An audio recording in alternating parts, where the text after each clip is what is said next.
पूरा जो US India का रिलेशनशिप है, वो मेरे ख्याल से साइंस और टेक्नोलॉजी का ही रिलेशनशिप है। दादा why? Why दादा why? This is business. को जब आप सिलिकॉन वैली की बात करें तो आप देखेंगे वहाँ पे ज़्यादातर जो सबसे ज़्यादा बात होती है वो बात होती है इंडियन सीईओज की।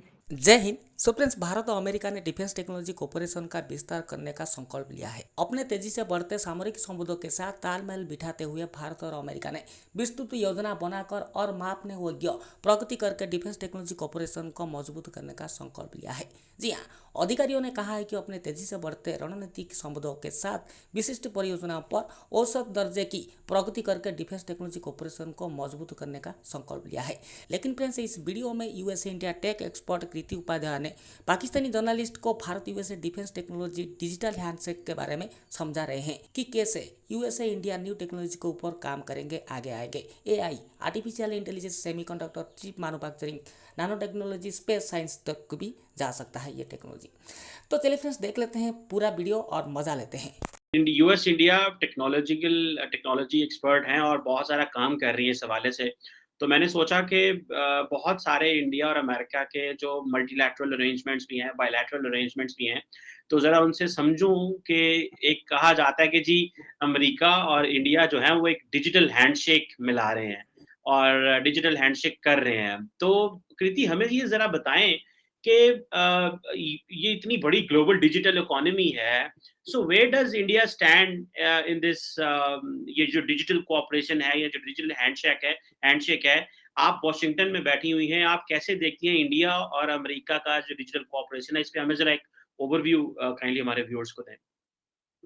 बिल्कुल चीमा भाई, आपने बहुत ही इम्पोर्टेंट मुद्दे पे बात की है। देखिए, हम लोग जब भी कहते हैं यूएस इंडिया रिलेशनशिप की बात करते हैं तो कहते हैं पीपल टू पीपल टाइज पे आधारित है रिलेशनशिप, यानी लोगों पर आधारित है रिलेशनशिप। मेरा मानना है कि लोगों पर नहीं, ये टेक्नोलॉजी पे आधारित, तकनीक पे आधारित रिलेशनशिप है। क्यों? क्योंकि जब सबसे पहले अगर आप हिस्ट्री देखें यूएस इंडिया रिलेशनशिप की, जो पहला इंडियन निकला था और यूएस आए थे, तो वो क्यों आए थे? वो आए थे आईआईटी से मैसाचुसेट्स में पढ़ने। ये पहले जो 3 वेव्स हम कहते हैं इमिग्रेशन की जो हुई, वो सब साइंस एंड टेक्नोलॉजी के कारण हुई। जब यूएस ने स्किल्ड लेबर को अलाउ किया इमिग्रेट करने के लिए, तो 70s से बहुत होर्ड्स में इंडियंस आए और आते रहे। आज भी यदि आप देखें तो जब भी हम बात करते हैं यूएस इंडिया की, तो हम किसकी बात करते हैं? हम बैक ऑफिसेस की बात करते हैं जो पावर कर रहे हैं यूएस में इनोवेशन, जो सप्लाई कर रहे हैं सर्विसेज और प्रोडक्ट्स। सिलिकॉन वैली को जब आप सिलिकॉन वैली की बात करें तो आप देखेंगे वहाँ पे ज़्यादातर जो सबसे ज़्यादा बात होती है वो बात होती है इंडियन सीईओज की, इंडियन एनर्जी इंजीनियर्स की। तो मेरे ख्याल में ये पूरा का पूरा जो यूएस इंडिया का रिलेशनशिप है, वो मेरे ख्याल से साइंस और टेक्नोलॉजी का ही रिलेशनशिप है। और मेरा ये मानना है कि हमें हमेशा अपनी स्ट्रेंथ्स पे प्ले करना चाहिए।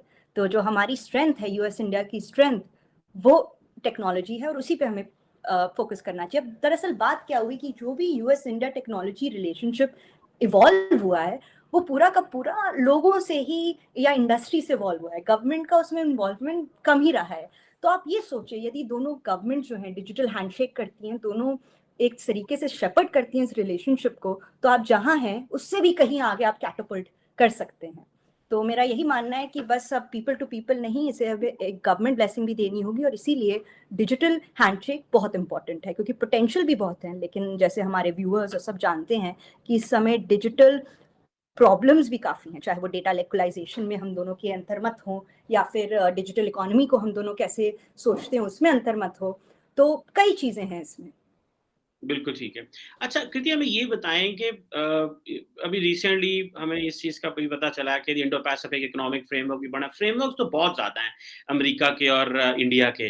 लेकिन कहा जा रहा है कि ये जो क्रॉस बॉर्डर डाटा फ्लो है, इसके ऊपर बहुत ज़्यादा इश्यूज़ हैं। असल जो बेसिक मसला इंडिया और अमेरिका के दरमियान है, दैट इज़ ट्रस्ट डेफिसिट है बहुत ज़्यादा। और जिसमें पर्सनल, नॉन पर्सनल डाटा को लेकर है, ई-कॉमर्स कंपनीज़ के हवाले से। हालाँकि इंडिया में तकरीबन 100 स्टार्टअप जो हैं, they have been valued over $1 billion. So ये जो ट्रस्ट डेफिसिट है, ये आप कहाँ देखती हैं इंडिया और अमेरिका के बीच में, particularly in this tech field? मेरे ख्याल में ट्रस्ट डेफिसिट जो है वो काफ़ी हद तक कम हो चुका है और अब आगे और भी कम होने की कगार पर है। और इसलिए क्योंकि आप देखिए जब आपकी इतनी इंटेंस कोलैबोरेशन ऑलरेडी चल रही है तो आप उसमें बहुत कम ऐसी चीजें हैं जो आप कर सकते हैं उसे रोकने के लिए। तो जैसा मैंने कहा अभी इंडस्ट्री और पीपल टू पीपल टाइज में और बिजनेस टू बिजनेस टाइज में वो अपने आप अपनी गति से चल रहा है। हमें प्रॉब्लम्स अभी कहाँ आ रही हैं? इंस्टीट्यूशनल फ्रेमवर्क्स में। एक तरफ इंडिया है जो थोड़ा यूरोप के जीडीपीआर की तरफ जा रहा है, यूएस का मत थोड़ा दूसरा है डेटा लोकलाइजेशन में। उसी तरह अगर आप ई कॉमर्स की बात करते हैं, इंडिया की अपनी चैलेंजेस हैं, इंडिया एक डेवलप्ड इकोनॉमी नहीं है, उसे डेवलप फुल तरीके से बनना है, इसलिए थोड़े बहुत प्रोटेक्शंस भी उसकी कंपनीज को जरूरी हैं। इसीलिए जब हम आज ई कॉमर्स की बात करते हैं, जब हम open network for e commerce companies की बात करते हैं, ओएनडीसी डिजिटल कॉमर्स के लिए ओएनडीसी जिसे कहा जा रहा है, तो थोड़ा बहुत डर आ जाता है यूएस कंपनीज में। इसमें सबसे ज्यादा इंपॉर्टेंट है डायलॉग। यूएस इंडिया साथ आए, समझें हम दोनों की क्या हम दोनों क्या चाहते हैं, हम दोनों की क्या फियर्स हैं, और उन्हें एक पार्टनर की तरह जैसे हमने अपनी बाकी रिलेशनशिप्स में किया है, चाहे वो डिफेंस रिलेशनशिप आप देख लीजिए, हमने इस बारे में कितनी बात की हुई है। 20 साल पहले लोग कहते हैं कि यूएस इंडिया में तो डिफेंस कुछ पॉसिबल ही नहीं है, कोल्ड वॉर क्या क्या था, लेकिन अभी 0 बिलियन से 20 बिलियन पाइपलाइन तक आप पहुंच गए हैं, STA1 status, major defence partner. तो ये पोटेंशियल है यूएस इंडिया रिलेशनशिप का। अब इसे हम टेक में कैसे लाएं? तो टेक में लाने के लिए 2-3 चीजें हैं। सबसे पहले हमें एक तरीके से जो भी हो रहा है इंडस्ट्री और पीपल के बीच में, उसे एक एक्सेलरेटेड पुश देना है। तो वो तभी होगा जब हम दोनों की गवर्नमेंट्स आके समझे इंडस्ट्री को क्या चाहिए, एकेडेमिया को क्या चाहिए, और उसे उसके एफर्ट्स को एड करे, ताकि जो ग्रोथ अभी 10x हो रही है वो 50x हो सके। दूसरा चीज, यूएस इंडिया को अपनी टेक्नोलॉजिकल लीडरशिप बस अपने लिए नहीं रखनी, वो ग्लोब के लिए है। इस समय आप देखें तो ऐसी कई चीजें जिसमें पॉलिसी बहुत वैक्यूम है, चाहे वो ये हो गया कि AI, good AI, bad AI क्या होता है, जेनेटिक टेस्टिंग, चाइना क्या क्या कर रहा है जेनेटिक टेस्टिंग में, कई चीजें एथिकल भी नहीं है।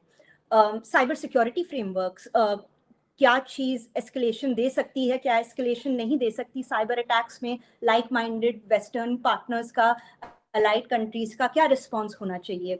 कई गैप्स हैं। क्रिप्टो फ्रेमवर्क, बेसल नॉर्म्स जो आए थे, उसमें यूएस इंडिया को एक लीड लेना चाहिए कि हम लोग जब हम डिजिटल करेंसीज की बात कर रहे हैं तो कंट्रीज उसे कैसे देखें। तो ये सब जो ग्लोबल लीडरशिप की बात है, टेक में तो स्पेस भी आता है, स्पेस डेब्री से कैसे डील करें।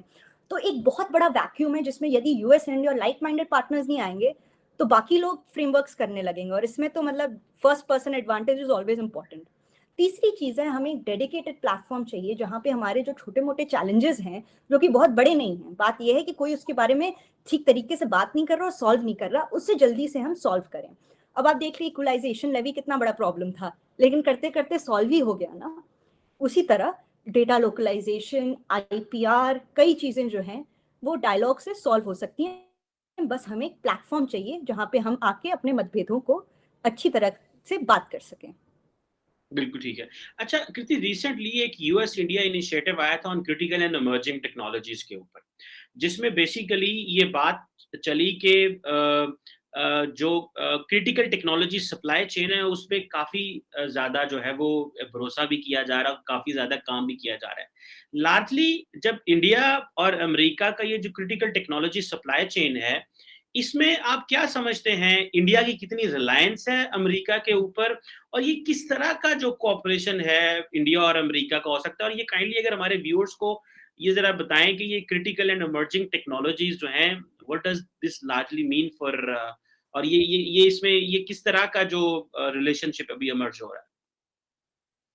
मेरे ख्याल से चैलेंजेस इंडिया या यूएस को नहीं है, चैलेंजेस हम दोनों को है जो हमें साथ में निपटने हैं जिनसे। तो आप देख लें क्रिटिकल और इमर्जिंग टेक्नोलॉजीज क्या हैं, ये सब वैसी टेक्नोलॉजीज हैं जिसके बारे में हम अभी और समझ रहे हैं, डेवलप कर रहे हैं। तो जैसे lithium ion batteries, hydrogen fuel cells, EV से रिलेटेड बैटरीज, या फिर आपके semiconductors, 50 mm, 100 mm nano transmitters, ऐसी ऐसी चीजें आती हैं। और बस ये नहीं, इन टेक्नोलॉजीज में जो पदार्थ जाते हैं वो भी, तो जैसे कि मोबाइल फोन्स में कोबाल्ट बहुत यूज होता है, तो कोबाल्ट एक रिसोर्स की तरह अब एक क्रिटिकल और इमर्जिंग टेक का सप्लाई चेन में एक पदार्थ बनेगा। या फिर आप देख लें जैसे कि निकल अंडर सी के जो मिनरल्स होते हैं जिनका काफ़ी यूज़ होता है ईवी मैन्युफैक्चरिंग में, वैसी कई तरह के पदार्थ जिन्हें हम रेयर अर्थ्स भी कहते हैं, तो कई क्रिटिकल टेक्नोलॉजीज में रेयर अर्थ्स का यूज़ होता है।